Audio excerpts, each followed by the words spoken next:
We have a new world heavyweight champion. John Cena and CM Punk have a stare down. The king and the queen of the ring have begun. We have a guest. We have our first guest, the world champion's on the show. We have Chad Gable on the show. The world champion's going to be on the show. Can we run the intro? Run the intro.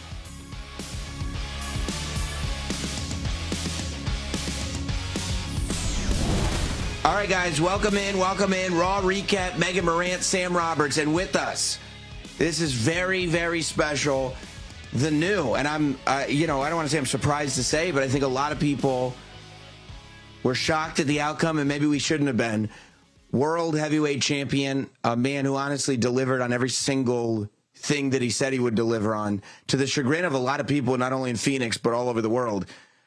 Gunther, I say all that to say congratulations, you're the world heavyweight champion.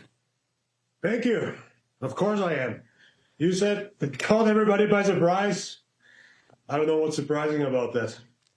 I guess going in, it got perceived as a little bit like of a nothing match, just a Mania rematch, and everybody was speculating like Seth Rollins is going to do something with his briefcase.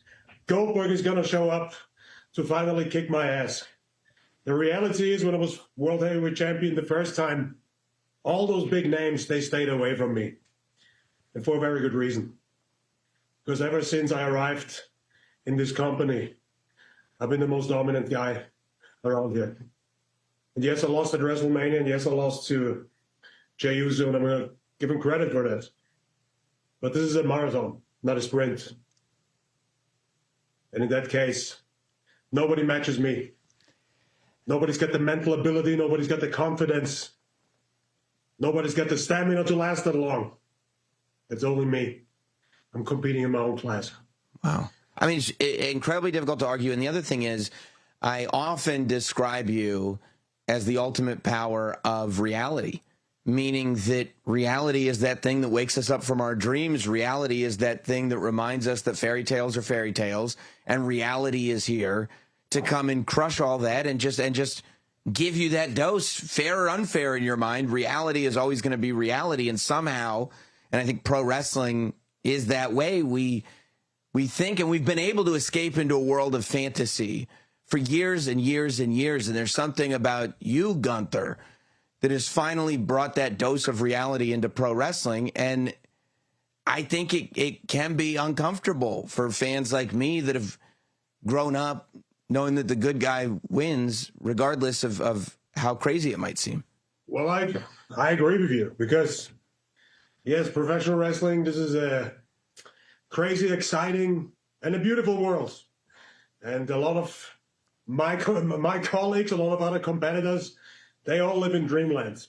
For them, it's about they got to have a nice outfit, they got to have a great music, they got to stand out and be a star. I care about none of that, man. I care about being the best in that ring. From bell to bell, there's nobody that matches me. And all that other stuff everybody else can get excited about, I'm numb to it. It means nothing. The only thing that means something to me is carrying this and being the best in the world at what I do.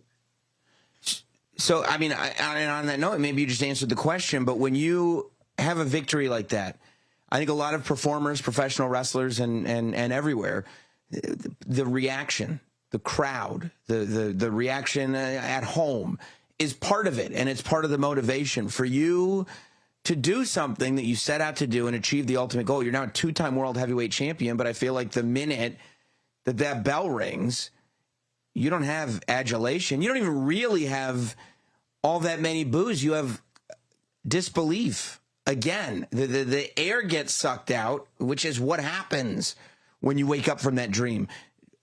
How do you feel when you don't get that sort of, yay, we're having a good time? You're smiling as I describe it.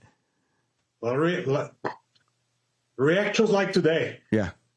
And I was hanging on with everything I had to Jey. And that moment where I felt he's going numb, and that reaction, it takes a few seconds for the audience to realize that. That reaction after that, that's what I'm doing it for. Like you said it. The air got sucked out of the whole room. All that positivity, all that excitement, because I get to Phoenix, Arizona. It's a fantastic house. That place is gigantic. It was sold out today. And for them, I guess it was special to see Jay after that whole journey leading up to WrestleMania. That guy carries so much baggage with him before WrestleMania and even after. And I was so upfront, I told him the last weeks leading up to today what the issue is. And he finally comes to Phoenix, Arizona, finally steps in the ring as the World Heavyweight Champion in front of those passionate fans. And to be able to be in that position to ruin that evening, that happening, that experience, that's what I thrive off. Nothing makes me happier. Wow. I mean, in this room, Megan, my co-host here, she was sitting there going, what? Like, it can't be. I'm wearing a Yeet t-shirt. I mean, I feel like my hopes and dreams were crushed tonight by you. That's on you. First mistake was burning your money for a t-shirt like that. Could have invested it to do something useful with it. And secondly, it's not Disneyland, Megan. Out there, it's man against man, and the better man wins. And in 99.9% of the matches I'm in, I'm the better man. So you should not be surprised about that, to be honest. It's not necessarily a surprise. I mean, you are the best wrestler, arguably, in the entire world. I mean, that's why you are the World Heavyweight Champion. But it just, you know, we all saw the speculation. Even you referred to that speculation, and you know, the fanfare and the hype around Jey Uso. Like, none of it got to you or distracted you whatsoever. Yeah, I mean, at the end of the day, like I said, that worked on my whole career, and that's what made me different. That's what made me special. Everybody gets excited about everything in this business. For a lot of the people, I don't know, a lot of my colleagues don't seem to have many friends at home or something like that. To them, it's very important to have a good time here at work with all the guys together. And when somebody achieves something, they come to the bag and everybody's there hugging them and all of that. When I walked backstage today, there was no one. Everybody left. Guess all the other guys saw it on the screen, saw the finish, and left to the hotels or travel home or something like that. And I like that. I enjoy that position. I don't need friends. I'm not here to make friends. I'm not here to, whatever, bond and have lifelong friendships. I have a few friends. I have a great family. That's all I need. And I'm here for business. I'm here to uphold the standard and the prestige of this great sport. And I'm the sole representation of what really matters in professional wrestling. And that's the reason why I'm so successful. I mean, I think it also has to do with Jey Uso as a world champion. I think that the story leading up to your match at WrestleMania was that Jey Uso, a lot of people, and I think you're somebody that pushed the agenda, was not suitable to be a world heavyweight champion, did not belong in a world heavyweight championship match. You said you didn't think you should be wrestling that guy at WrestleMania. You were almost disappointed in the fact that was your WrestleMania match. I felt like since WrestleMania, Jey had risen to the occasion more so than I think a lot of people gave him credit for. And it started to feel like he had found this identity as a world heavyweight champion. And I think that that's part of what goes in, that he's finally found this thing that makes him, and he's established his reign. And now he goes in there with you, this man that you competed with tonight, did you feel like he was somebody who ultimately did at least establish a reign? Did you feel like you were beating a world heavyweight champion?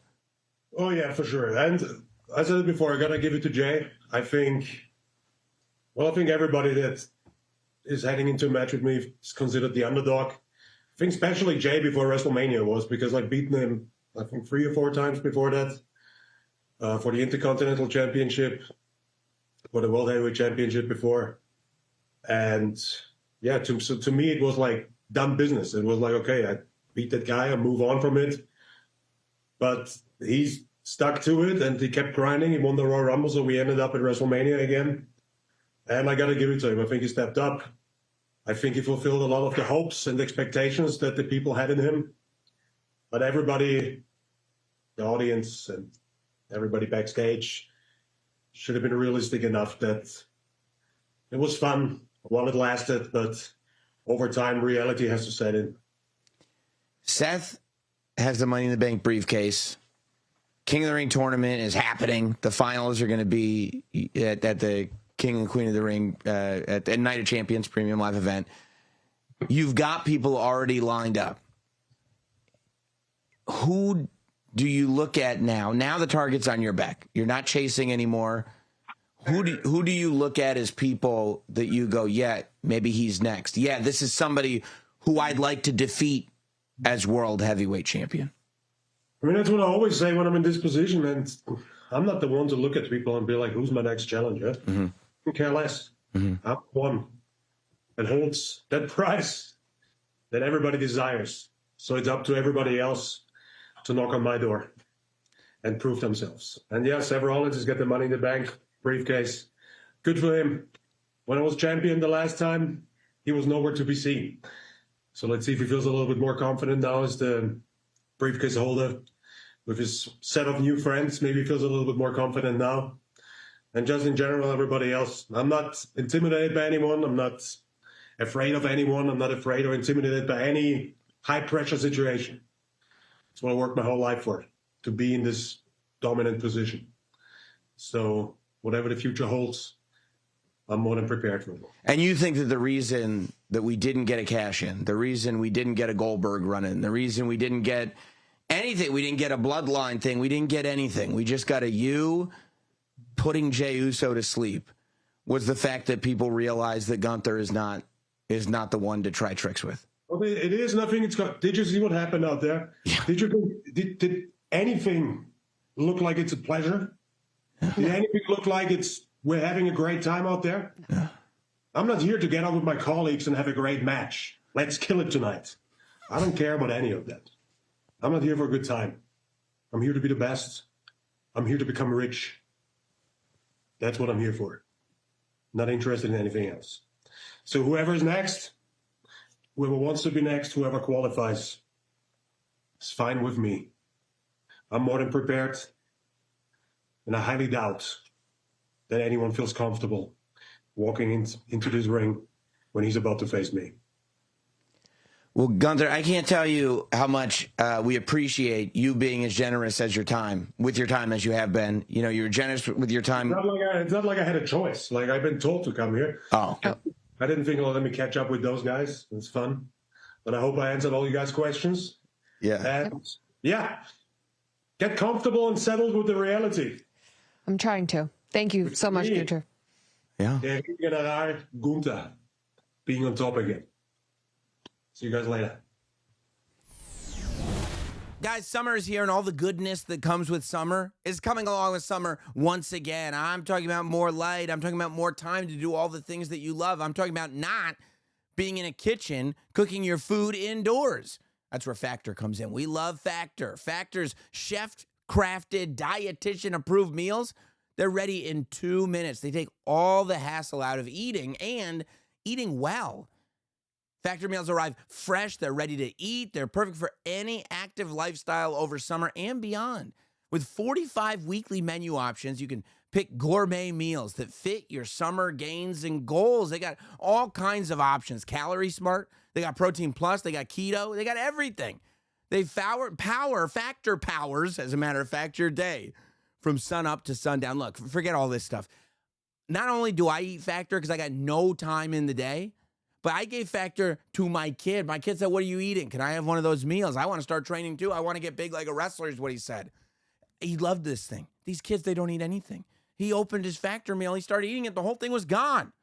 He loved it, and I think you will too. Listen, you can get started at factormeals.com/rawrecap50off and use code rawrecap50off to get 50% off plus free shipping on your first box. That's code rawrecap50off at factormeals.com/rawrecap50off for 50% off plus free shipping. Factormeals.com/rawrecap50off.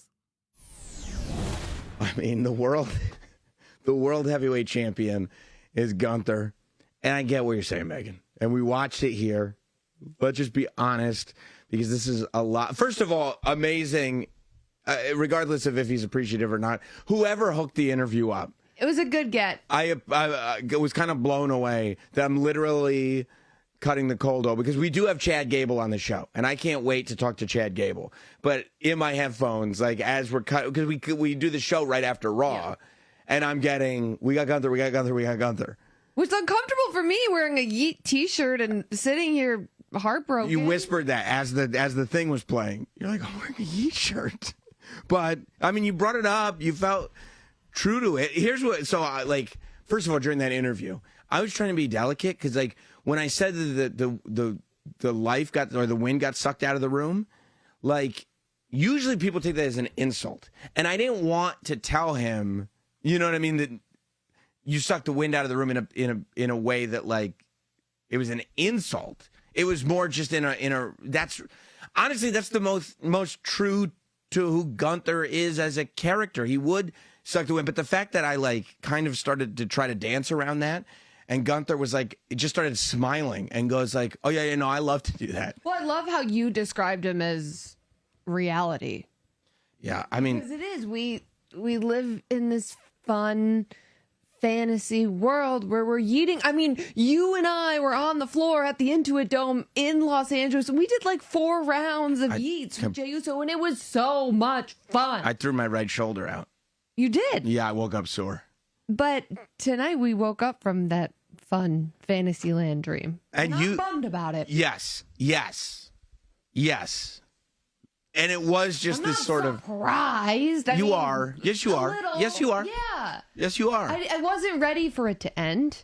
I didn't think it was going to end so abruptly. And that was my question about, like, Jay finally becoming the champion. That I felt like it was finally getting settled. 2 weeks ago, I did my rant on here about how I don't want to hear any more about Jay not being ready to be a champion, Jay not being a good champion, this, that. And even, like, Money in the Bank, he's, like, standing tall with Cody Rhodes. We're the guys. And then Gunther comes in, and you just asked me, like you just said, I'm bummed, aren't you? And I was like, emotionally, yeah. Who has been more supportive?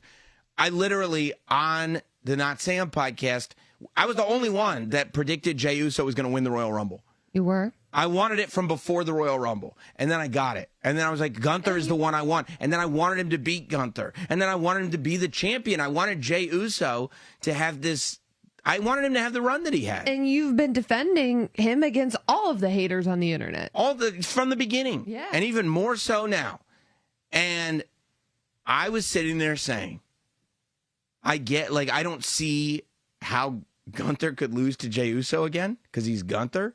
But also, I can't, for the life of me, figure out a reality where Jay would become the champion, and just as that's being established, it goes away.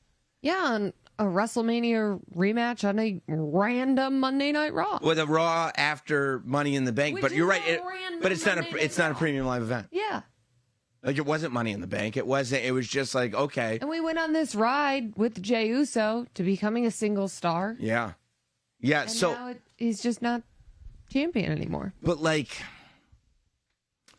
you know, I don't feel like Jay let me down, though.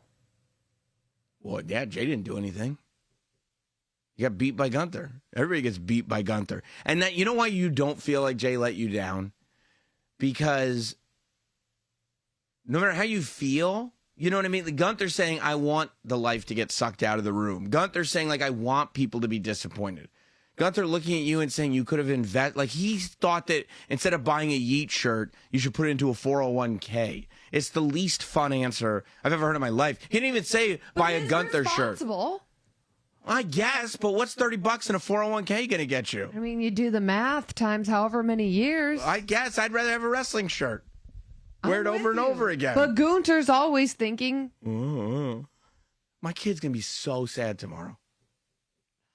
He's going to be so bummed. You're going to have to really think about how you deliver this one. Yeah. But you have to tell him. You can't let him get to school and find out. Oh, no, you're right. You have to tell him. I just bought him a World Heavyweight Championship, like, kids title from the store, from Money in the Bank. And he was like, that's Jey Uso's spell. Oh. But you asked me, like, aren't I bummed out? And I said, emotionally, yes, because you want to go on this ride. But at the same time, as a fan of this art form, as like Of this great sport. I mean, like literally, I'm obsessed with pro wrestling. Yeah, I know. By now, I feel like we should know this, right? I mean, look around the room. I mean, I think about it literally all the time. Like, I don't not stop thinking about it. When have you ever texted me a pro wrestling thing and I've been like, not now? Never. Never. Never. Not once. You were asking me King of the Ring predictions on Sunday night. You know where I was? I had just landed. I was sitting on the tarmac in JFK waiting to get off the plane. I was like, oh, that's a good idea. But like, I'm thinking about it all the time. And there is a truthfulness to the Gunther character, to who Gunther is. This idea that there is nothing too sacred. There is nothing that like, well, no, because this just feels good. Like Gunther would.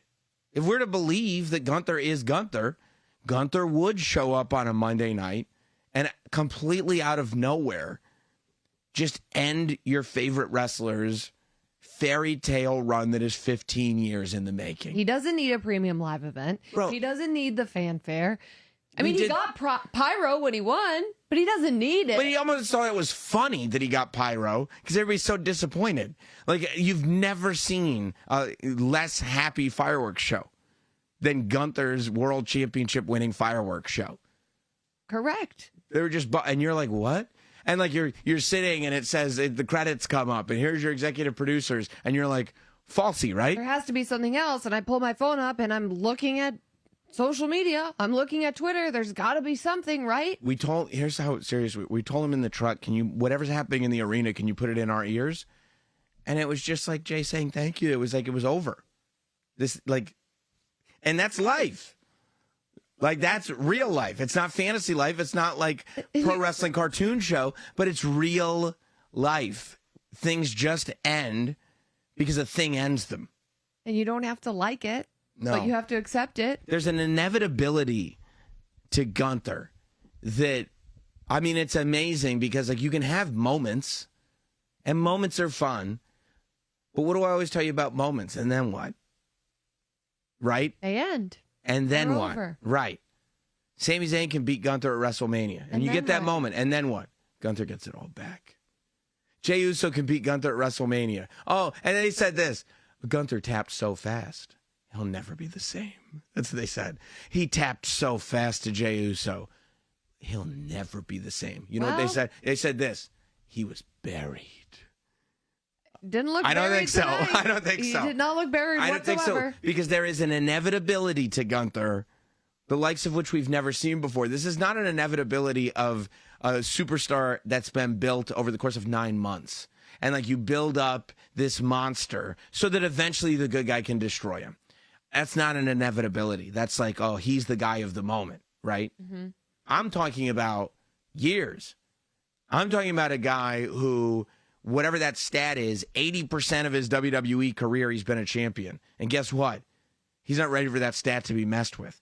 I'm talking about a guy who was in NXT UK and tearing everybody up. NXT and tearing everybody up. Then the minute he gets to WWE, he takes the Intercontinental Championship and makes it his own. He takes the World Heavyweight Championship and makes it his own. And you know what? The truthfulness of Gunther. You know what the thing that I think is bumming you out is? And maybe you don't even realize it, but because he won in a way that is so true to who Gunther is, you know what else that means? He ain't losing it. No. And Gunther, because this is two things Gunther does. He beats your favorite wrestler, regardless of his catchphrase. He holds on to the title. And he never loses a title. I also love how he said he walks backstage and no one's there cheering for him, hugging him, celebrating with him, and he likes it. I'm so glad. It's not surprising whatsoever, though. It's so glad you pointed that out because wrestlers, like, you go back in the day and you'll watch like a shoot interview or whatever when you're, and like these wrestlers will tell you, they don't ever tell you this, but being the champion is the loneliest spot on the card. It's the loneliest job there is because you go out there and you tear the house down. You come back after a big win and nobody's there to congratulate you. And I've never heard a wrestler tell that same story and go, isn't it great? Everybody leaves me alone. I just show up, I do business, and I enjoy it. Go home to my family. I thought it was a remarkable thing, too, that like these sleeper holes, chin locks, whatever you want to call them. They've been a part of wrestling forever, to the point that, like, but you'd almost go, you can't finish a match with a sleeper hold anymore, because, you know, we've seen it. It's not exciting enough. It's not this. And I mean, the battle between these two, first of all, early in the match, Jay immediately trying to lock the sleeper hold on. I thought that was a smart way to tell this story of, like, he learned from WrestleMania. Mm-hmm. This is how I beat him. Let me try to beat him quick right now with the same move. But Gunther putting that sleeper hold on him and watching Jay's eyes flutter. You're watching television and you're seeing his eyes flutter and you're seeing the hope, right? And you're hearing yeet, yeet. And you're thinking, you know what I was thinking about when the crowd was going yeet? I was thinking back to Hulkamania. And the crowd would cheer, and Hulk would start raising his arm, and the impossible would happen. And the bad guy would go, how's he doing this? And they'd go, let's go, Hogan. And he'd shake, and he'd, with all his power, break this hold. And the bad guy would go, I can't believe it. And then he would hit him, and Hulk would shake it off. And he would hit him again, and Hulk would shake it off. And then he would hit him again, and Hulk would march around the ring. Then he'd hit him again, and Hulk would stop him and go, no, no, no. You get a big boot and a leg drop and the good guy wins. And it was like that for years. That's what I wanted tonight. Years. Every match. Years. And everybody was happy. But guess what? Gunther wasn't around then. How about this? I put you to sleep. And if that doesn't work, I'll powerbomb you. And if that doesn't work, I'll throw you somewhere. And if that doesn't work, I'll suplex you. If that doesn't work, I'm going to kick you in the chest until your whole whatever caves in. And he did it. And that's what he did. And Jey Uso's kid was there, his son, who everybody is, you see his son at every big match now. He's on the road with them all, and you grow to love because we've been a part of Jey Uso's whole family. We've been there with him and his brother Jimmy, even with Solo. We've been there with the cousin Roman, the whole bloodline. Then to see Jey become a man on his own. And as he's becoming a man on his own, you not only see him as a main event superstar and a man on his own, but as a father who's bringing his son to see his dad do these spectacular things, to see his dad do things that nobody thought was possible. And his son got to see reality front and center tonight. And it's so fitting because all day I'm thinking about this main event, right? And I'm on social media. Of course, you're getting all the goss. I'm looking at all the predictions. I tweeted out today, what are your predictions? Goldberg's coming back. Seth's cashing in. Roman's coming back. I mean, everybody had something to say. All eyes were on this main event. And when it just ended with Gunther putting Jey to sleep. How many of those replies? How many of those replies said Gunther wins clean and the show goes off the air? Zero. But if you study the Gunther character, if you analyze what happens in Gunther matches, but that's what makes it. That's the magic of it. You don't believe it when it, like, I wouldn't have replied to your tweet, Gunther wins clean and everybody goes home sad. But every Gunther match, Gunther wins clean and everybody goes home sad. That's a Gunther match. I agree. But reality is sometimes hard to kick in. It wasn't the only, we could do the whole thing. I'm still processing. I know. So let's go back to the beginning. Let's jump in the time machine and go back to the beginning of the show. And John Cena coming out. Surprise, right? We didn't think we'd see Cena. I thought we would see Cena only because I saw the Phoenix merch. Which, by the way, thanks for leading me into that organically. If you like that Phoenix merch, you can get it on WWE Shop. Did you know that? I sure did. That's true. You can get all the Phoenix merch right now on WWE Shop. Yeah, it was themed, I think, after the Phoenix Suns. Great and everything. Color combo. Purple, orange, looking really, really cool. Of course, all the farewell gear goes over to WWE Shop. This is all super ultra collectible stuff. This is the third shirt this weekend. He had Bakersfield. He, of course, had Los Angeles. Now he's got Phoenix. The T-shirts, the socks, the wristbands, the hats, everything, all available on WWE Shop. And, of course, Father's Day. Father's Day, don't forget. Big day for you. Yes, Father's Day is this weekend. I'm hoping for a lot of John Cena shirts. I go shopping. I want all of them. I want my collection. You don't have to go shopping. WWE Shop has you covered. You just go to the website, get the Superstar Dad tees, the WWE Dad sandals. I think they're slides. I don't think they're thongs. You could wear the sandals with the socks. I would. The John Cena socks and some WWE Dad sandals, 100%. What about the iconic Dad 316 t-shirt? All of it is up now. Whether he's a tribal chief or a certified legend, show your dad he's the undisputed best. With gifts worthy of a Hall of Fame dad. All available right now thanks to Fanatics at WWE Shop. So, tribal chief or certified free? So, I don't know if they have that second shirt. But you couldn't, I could tell, you were like, I'm not going to do it. I'm doing it. I'm doing it. I'm saying it. Good for you. And I'm glad you did. Because you said certified. I was like, free. So Punk and Cena. Cena comes out and he says he's beaten everybody, which, by the way, I don't know if he saw the show on Saturday. He didn't win. He didn't win. Well, Logan Paul, his team didn't win.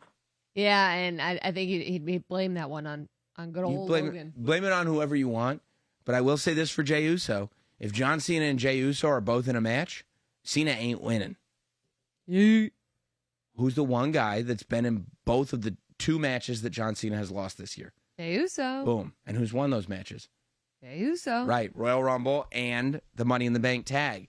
Of course, we got the return of R-Truth, who, we'll talk about that because that was unbelievable. Ron Killings.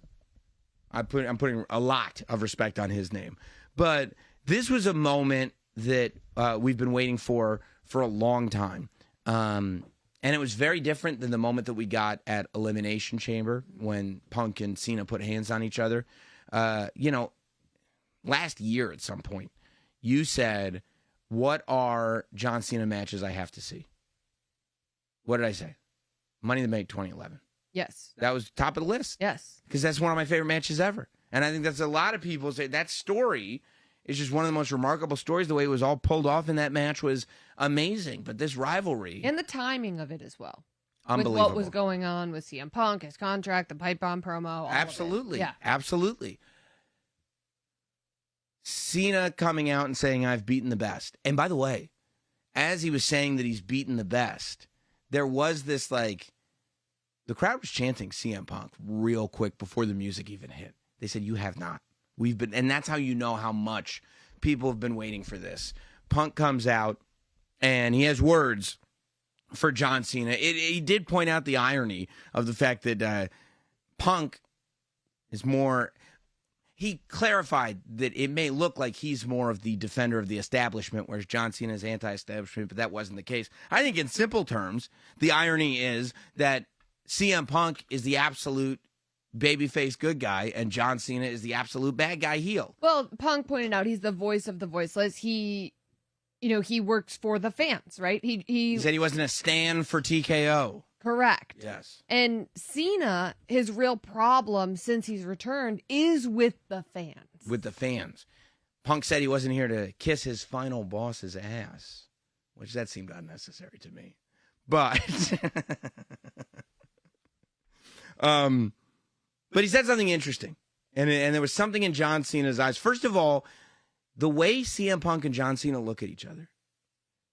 Very different than the way John Cena's looked at anybody else he's been in the ring with this entire farewell tour. There's a different energy. There's a different feeling towards CM Punk. And I think that does come around with Cody.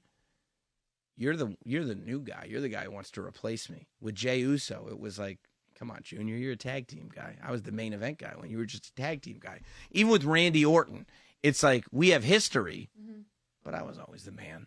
Well, after that, with Punk, it was we have history, and you're the guy. You're the one guy who threatened my spot. You're the guy who the fans said, no. We want him. Well, and remember after the match with Randy Orton when we talked about on this show how there was something in the facial expression of John Cena where it almost is like, is this really after Backlash? Yes, is this really how my last run is going to go? And I almost felt like we saw another moment with John Cena today where Punk called him out, and it was like he was digesting that this is really who he is right now. Yes. Punk saying, last words you said to me were, "I'm sorry," before I lost consciousness in the Elimination Chamber. And he said the reason you said that is because you knew what you were about to do was the wrong thing, and you know you're doing the wrong thing. And there was this look on John Cena's face where it's like, gulp, right? Hey, yeah. It's almost like the old John Cena flashes in for just a second. And that has happened on more than one occasion, I think. And that, to me, is extremely compelling. Punk says he's ready to become a monster, to destroy this monster. I can buy that. And then Cena says, let's do it. It's on like Donkey Kong, but not here. He wants to do it at Night of Champions, which if we get that at Night of Champions, King of the Ring finals, Queen of the Ring finals, Cena versus Punk, this is the match. I mean, this is not a very short list of matches that it's like, we have to get one more of these. And Punk Cena is like, I mean, that's the match. Do you think Punk is the guy to take the belt back? He could be. I mean, yeah. But this is a different John Cena than the one in 2011. It is. Very different. It is. But and I mean, look, I mean, Cena does deserve 17, right? He's the greatest of all time. No. And now he's winning in a different way. You don't just get to have 17. And sometimes, you get 17 if you win them. No, wait. You're cheating to win matches. Yeah, because he needs to reinvent himself. If he wants to be selfish for his last run, hasn't John Cena earned the right to do whatever the hell he wants? No. Nobody's bigger than the show. Nobody's earned the right to do whatever the hell they want, especially if they're taking up room in the top of the card. No. Nobody's earned the right to just... There could be an argument to be made. Okay, make it. Cena he's coming back, right? He comes back. Yeah. The whole landscape has changed. He needs to find a different way to win. You don't get to just ruin wrestling because you're like, well, I'm John Cena, so I get to ruin wrestling. It's like, no, you don't. All the things that he's given us? No, you don't get that. You hate because he didn't create you. If he created it, he could destroy it. But even if he had created it, it's now bigger than what he created because of us. So you've lost the right to destroy it because it's too big for one person to hold. No, John Cena has not earned the right to ruin wrestling. No, he hasn't. Okay. That's where I stand. I'm glad you asked the question. And I'm glad because for someone who's the greatest of all time, right? It's like, well, they've done their due diligence. So they've done everything. Tom Brady can just be like, no more football for anybody else. I'm gonna make this thing suck. Well, I mean, I had a real big problem when he left New England to go to Tampa, and the New England fans cheered for him because he's the GOAT. Oh, and then he can just turn his back on you, and you're still gonna cheer for him. Well, then, I had a problem with it. A lot of other people just said, "Yay, yippee! Oh, it's Brady." I had a problem with it. Turned his back on New England. Okay, but now you're okay with Cena. You care more about New England than wrestling? What kind of villain are you? Of all places. I'm just saying there's an argument to be made, right? Yeah, and I'm you're shutting it down. I'm completely shutting it down. But I'd love to. I mean, I love arguments, so I'd love to have it. But no, I'm on the opposite end of that spectrum. How about at the end of the whole thing, right, where we may get this match at Night of Champions, and then Seth Rollins just appears. He doesn't have to say a word, and is he owning being that Money in the Bank briefcase holder. Green suit, green backing on the video screen, green everything. Yep. Just like almost being this force, this thing. And I think we talked about it on the Money in the Bank recap, where it's like now every championship match, and we talked about it with Gunther. Now we're talking about it with Cena. Every championship match is, but then there's Seth. Every single one. Top of the card's heavy. Top of the card is heavy, and somebody that is, I think, making his way to the top of the card, whether you like him or not, Michael Cole, is Chad Gable. Chad Gable, our guest on Raw Recap. I think we're ready to go to him. Yes? Guys, before we go any further, I'd like to share a story with you. I was just walking around Los Angeles. I was out there for Money in the Bank, and I put my arms up in the air saying, finally, I made it. I'm in La La Land. Oh, no. I realized I stunk to high heaven. It was embarrassing. It was humiliating. And then it was fear-inducing because I realized what comes after the spring, the summer. We've got heat. We've got humidity right around the corner. I can't smell like this. However, I got the good news that Mando has just launched something that takes sweat control to the next level. I'm talking about the Mando Deodorant Plus Sweat Control Solid Stick. It's double protection. Finally, you get the odor control that you already love with Mando, plus powerful sweat control. It's deodorant that is re-engineered to stop odor before it starts. It doesn't just mask odor. No, it prevents it. 100% of study participants experienced all-day odor protection. Mando is not about attacking the symptoms. It's about attacking the cause and taking out the symptoms altogether. Mando Starter Pack, I've got to tell you, is perfect for new customers. It comes with a solid stick deodorant. It comes with a cream tube deodorant. It comes with 2 free products of your choice, like the mini body wash or the deodorant wipes, and free shipping. As a special offer for listeners, new customers are going to get 20% off site-wide with our exclusive code. Use code RAWRECAP. That's RAW Recap at shopmando.com for 20% off site-wide and free shipping. shopmando.com. Please support our show and tell them we sent you. Mando's got you covered with deodorant plus sweat control. Say goodbye to sweat stains and hello to long-lasting freshness. We welcome to the Raw Recap, coming straight to us from Phoenix, fresh off of his match with AJ Styles, Chad Gable. Chad, first of all, thank you for making the time. Not, an overly successful outing necessarily tonight, but after the weekend that you had, kind of amazing that you would step into the ring with the man that some would say is the greatest to ever do it, AJ Styles. Well, that's very kind of you to say that. First of all, to acknowledge the weekend I had. It was, looking back on it now, I hardly had time to reflect on it, but it was kind of maybe the most special day of my entire career now that I reflect on it. Just such a whirlwind, going down to AAA and doing something new that felt really fresh and just something I've never done before, totally new experience. Was really unique to me, and wrestling a guy I've never wrestled before in front of a crowd that really felt different for those that maybe were even in the building or watching on YouTube. It even felt like a different crowd. So it was such a unique day for me overall, and it just coming out the other side.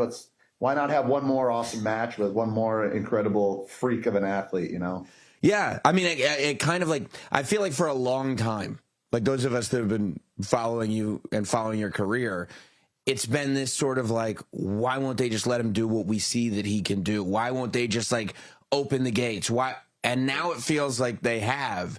And it feels like, watching for me anyway, that you keep getting put into these positions where it's like, okay, you think you're that good. We think you're that good, but let's find out. Like you said, Let's put you in there with Vikingo for a AAA audience. And by the way, the whole show is kind of an experiment in the sense that, like, we don't know what this is going to do. It happened to do unbelievably well and have the biggest YouTube audience that the WWE has ever had live. But, like, for you going into this stuff, do you process that idea that, like, man, everything is sink or swim? Or do you go out there with the confidence of, an Olympic athlete? So I look at it in this way. The pressure you alluded to is there. I consider pressure a privilege, right? Some guys might crumble under it. I consider it a privilege, and it drives me. I don't beg for opportunities, which maybe sometime to my detriment. But what I'm good at, I think, is taking advantage of them when they're presented to me.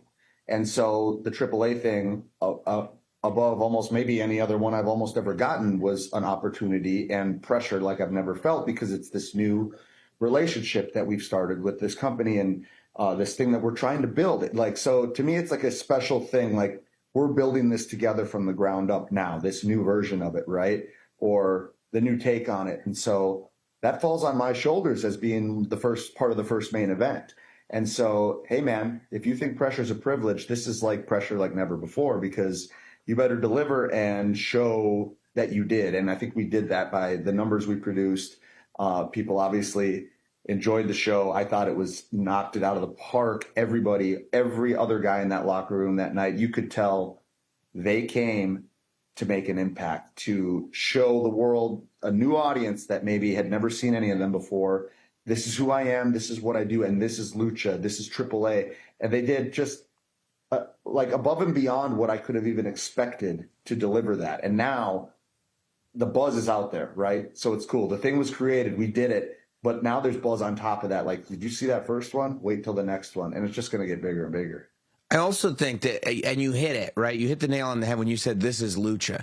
Because I think in times past, a move like this would happen, and the move would be to bring WWE style to AAA. And that was clearly not what was going on. Like, your job was to get in there and be a name that people recognize and somebody that can deliver an amazing match to show the world what AAA is doing. So when you realize, like, okay, I have to like wrestle Lucha style with one of the best to ever do it in Vikingo, and in such a way where it's like you just said, we're introducing this whole wrestling world that we've curated, a lot of whom have not seen AAA before, to what makes this promotion so great. Do you sit and like spend a lot of time watching tape? Have you been following the product from the beginning and we're kind of ready to kind of get your hands on it? Like, how do you? A lot of time would be the understatement of the year. I'm such a wrestling nerd, like to a degree that I think a lot of people don't even know. So if you go back to like the 90s, like if you traded tapes in the 90s, I bet you got something from my house, right? Because I was a massive tape trader. I watched everything. But even going back to, recently I had just become infatuated with a lot of the Lucha stuff because I got so heavily involved with guys like Ray and Dragon Lee and Penta, of course. And so I went back to my roots and started watching that stuff again. And I've been watching I almost became a scholar for Lucha Libre over the past like 6 months because I like go down and walk on my treadmill every morning, right? Every morning it's part of my routine. But on the TV in front of me, what I'm watching is Lucha Libre from like 93, 94, or Ray stuff and Psychosis from their first matches before anyone heard about the ECW matches that got so famous. And so like, and it's not just those, it's everything. And so like, yeah, to be able to now come and contribute to this version of AAA, which I thought stayed very authentic to what they do, and what they did before this.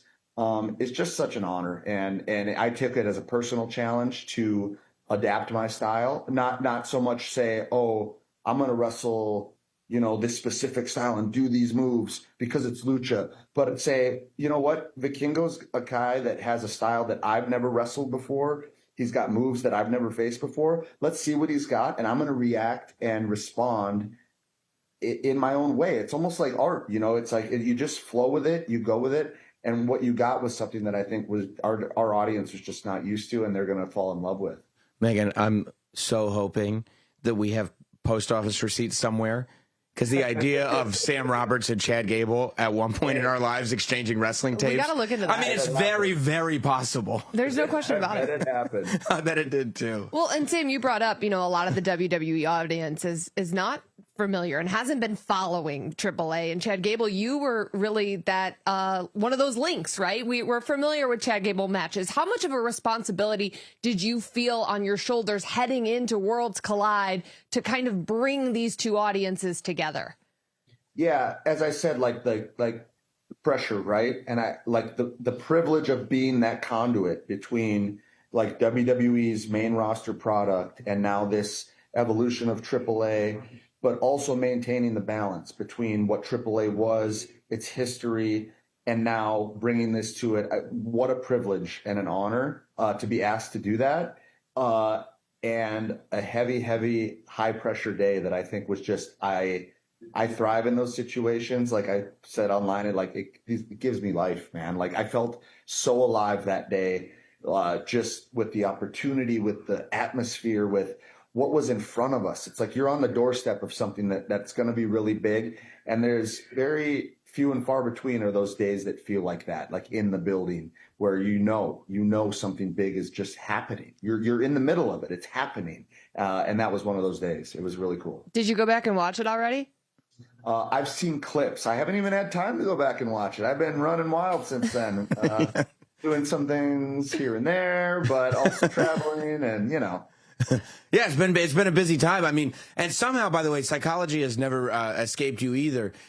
How did you know that Grande Americano would really need a Fireball ladder? Like, what kind of strategy went into the fact that the Fireball ladder? Because in all the tapes that I've traded, I never saw. Well, I never saw Grande, but yeah, you must have not got any of the stuff from like the late '60s, you know, earlier days of Lucha Libre when Grande was really hitting his stride. Because back then, I mean, people don't know this. Grande was involved in some of the earliest ladder matches before anyone that claims they invented them ever were around, and these things were gnarly, dude. We're talking like dusty dirt road type ladder matches that you've never seen before. Grande's been doing this for years. So when he's seen our product, he knows, well, we got the typical ladders. We got the 8-footers, the 10-footers, the massive 12s, but he knows how to elevate the game, baby. So he saw that ball. He saw the chance at the Fireball and said, that's my ticket. What do you think of Michael Cole going out of his way? I've gone on record. I think the guy's a hater. Okay. And I've said that before and I'll say it again. Yeah. You agree? Well, I heard there was an extensive conversation about my nipples on that pay-per-view broadcast. So let's put an end to any Chad Gable nipple talk right now. All right. Well, you know, I don't try to hide them. No. Nothing to hide. No. You know, nipples look alike.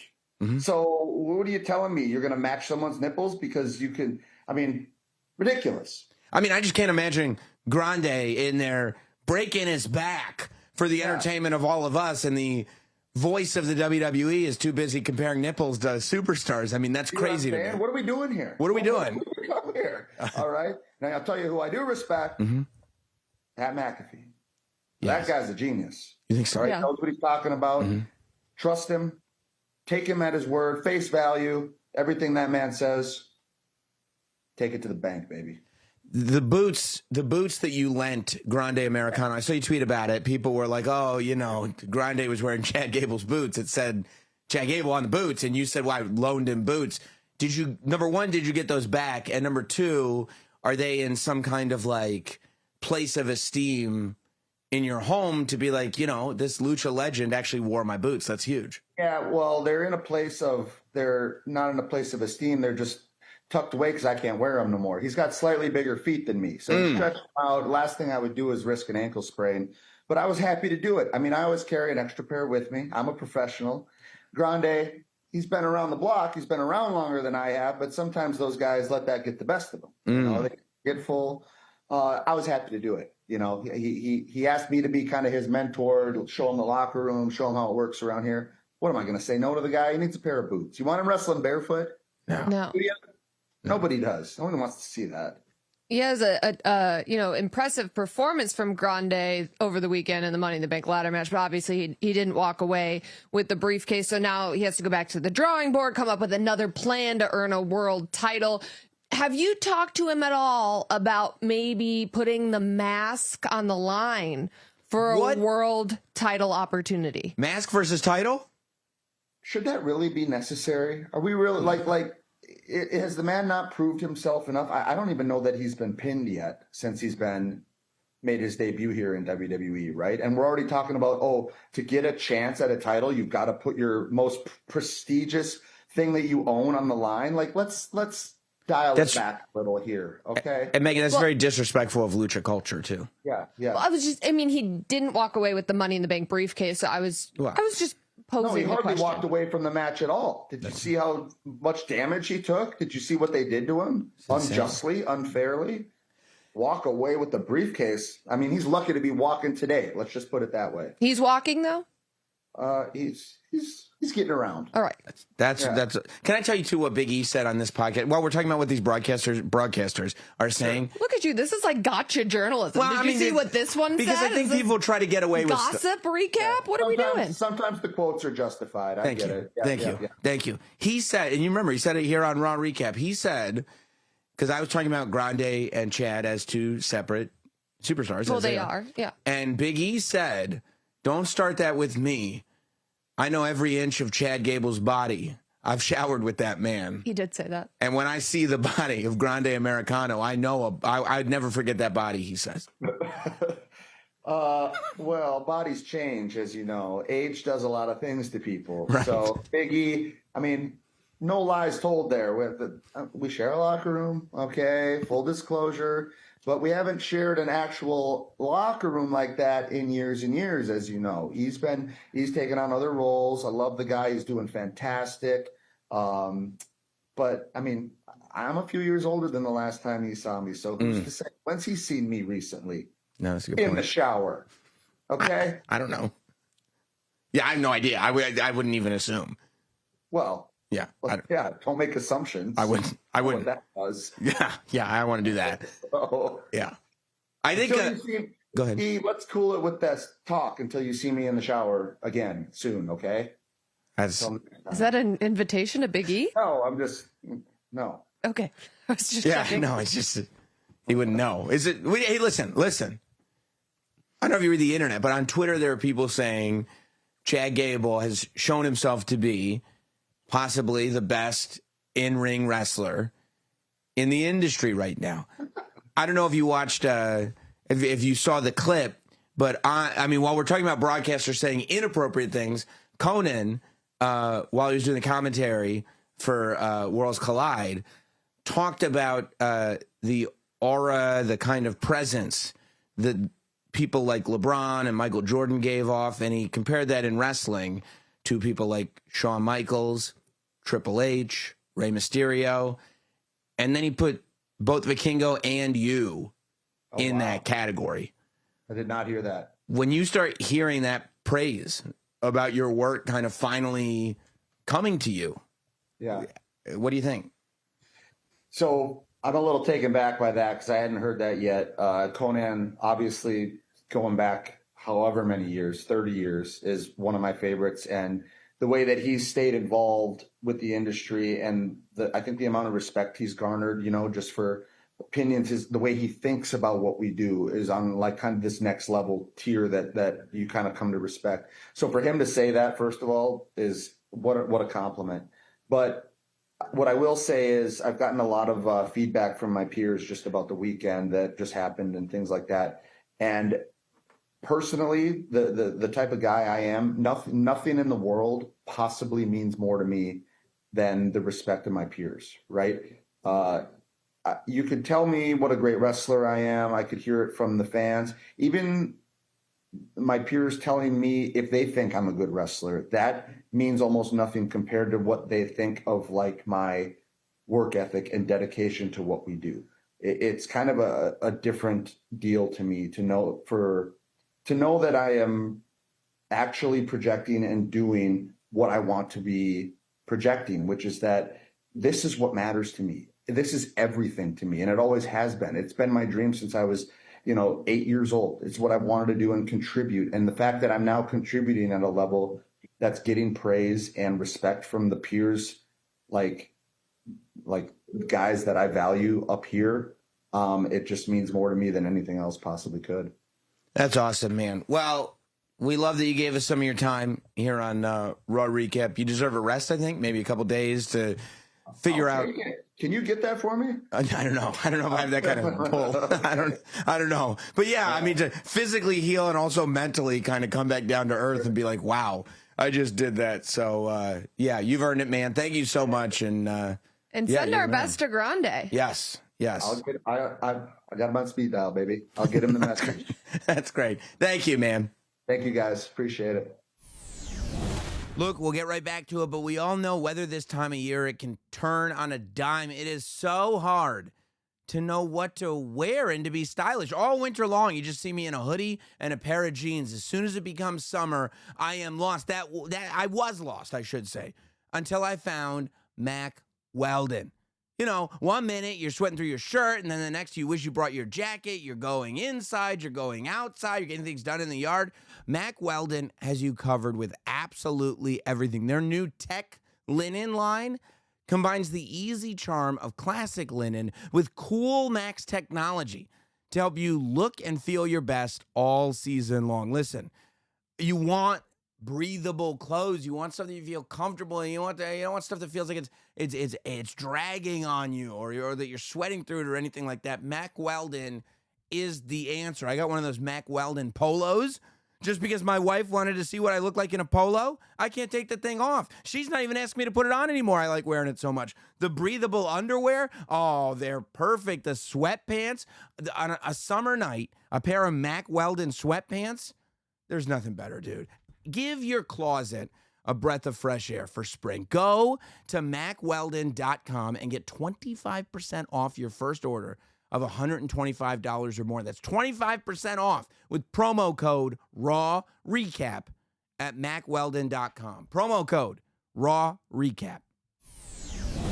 That was great. Thank you to Chad Gable. And I really do hope that at some point we traded wrestling tapes.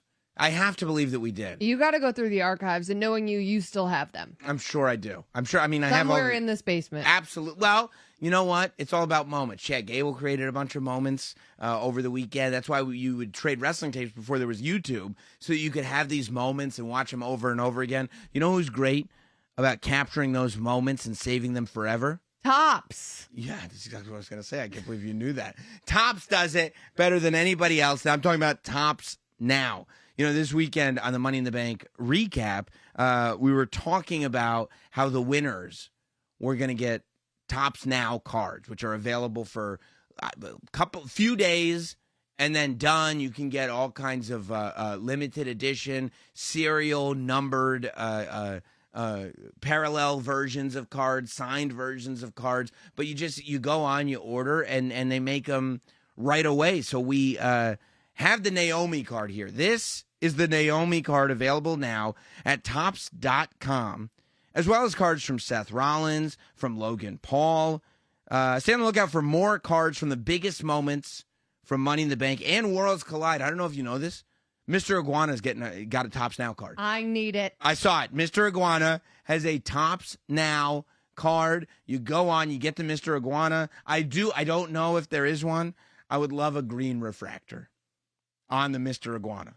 I just think that would be, I mean, you talk about the color match to end all color matches. Mr. Iguana was the star of the weekend. He set the world, don't let Chad Gable hear you say that. He set the world on fire, and you can cherish that whole weekend via Topps Now. Just go follow at Topps on social and subscribe to notifications on Topps.com so you don't miss out on any of these releases. And you say that Mr. Iguana was the man of the weekend, and, you know, I don't think anybody would disagree with you, and he was a lot of fun, but who was the man that everybody was talking about? It was R-Truth, and everybody's been talking about R-Truth for the last week. You know, and I was thinking, too, after we did our pod, like literally after we did our Money in the Bank recap pod, and we talked about it on that podcast, but since then, Saturday night, all day Sunday, all day Monday, it's just this conversation that I'm having with wrestling fans. What's real? What's fake? What was planned? Was this all part of the story? Was he ever released? Did his contract expire? What happened? And what's real, what's not real conversation. It doesn't matter. I don't remember. Well, no, but the conversation is the best. I don't remember the last time there was this vehement of a conversation about what's real and what's not real. But when you can get there, it's the magic of pro wrestling.